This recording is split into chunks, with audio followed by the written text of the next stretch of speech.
Question number 1. In this question, it is saying that in a flight of 600 km, an aircraft was slowed down due to bad weather. Its average speed for the trip was reduced by 200 km per hour and then the time of flight increased by 30 minutes. The duration of the flight is. देखो इस question को आप दो तरीके से solve कर सकते हो. एक जो इसमें चीख के ये क्वेश्चन कह रहा है कि हमें फास्टर मेथड से सॉल्व करो, वो कैसे, वो देखो.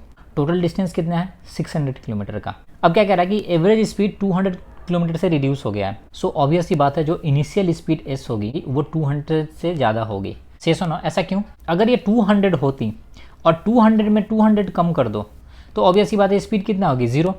और अगर 200 से कम हो जाती है स्पीड क्या हो जाती है निगेटिव. अगर 0 भी है तो ऑब्वियस सी बात है कभी ये फ्लाइट जा ही नहीं पाएगी. तो अगर स्पीड 200 से ज़्यादा है तो ऑब्वियस सी बात है टाइम ड्यूरेशन कितना होगा इनिशियली 3 और 4 आवर से कम. अब हमारे पास दो ही ऑप्शन बचता है, या तो 1 आवर हो नहीं तो 2 आवर हो. अगर मान लो 1 आवर की टोटल ड्यूरेशन थी, 600 का डिस्टेंस है और 1 आवर का टाइम है, तो स्पीड कितना मिलेगा 600 किलोमीटर पर आवर. अब दूसरी स्पीड कितनी हो जाएगी S2 speed 200 kilometre per hour reduce हो गया तो S2 स्पीड कितनी मिलेगी 400 किलोमीटर पर आवर. और 400 से 600 किलोमीटर ट्रैवल करने में कितना टाइम लगेगा 1.5 आवर्स. तो दोनों टाइम के बीच में कितने का डिफरेंस आएगा 30 मिनट्स का, जो हमें क्वेश्चन में रिक्वायर्ड है. सो हमारा आंसर कौन सा हो जाएगा ऑप्शन नंबर ए. सो इस तरह के क्वेश्चन आप लॉजिकली भी सोच सकते हो.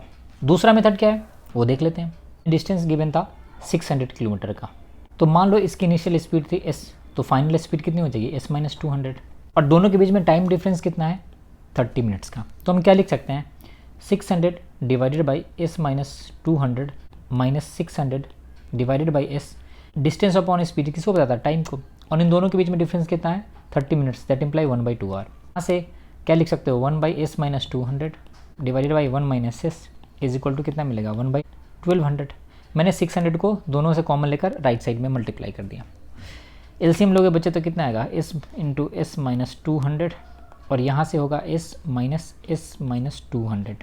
ये s से s कैंसिल और ये आएगा 1/1200. s × s - 200 is equal to क्या होगा, ये माइनस माइनस प्लस हो जाएगा तो अल्टीमेटली आएगा 1200 × 200. अब देखो यहाँ से क्वाड्रेटिक बनाने की ज़रूरत नहीं है.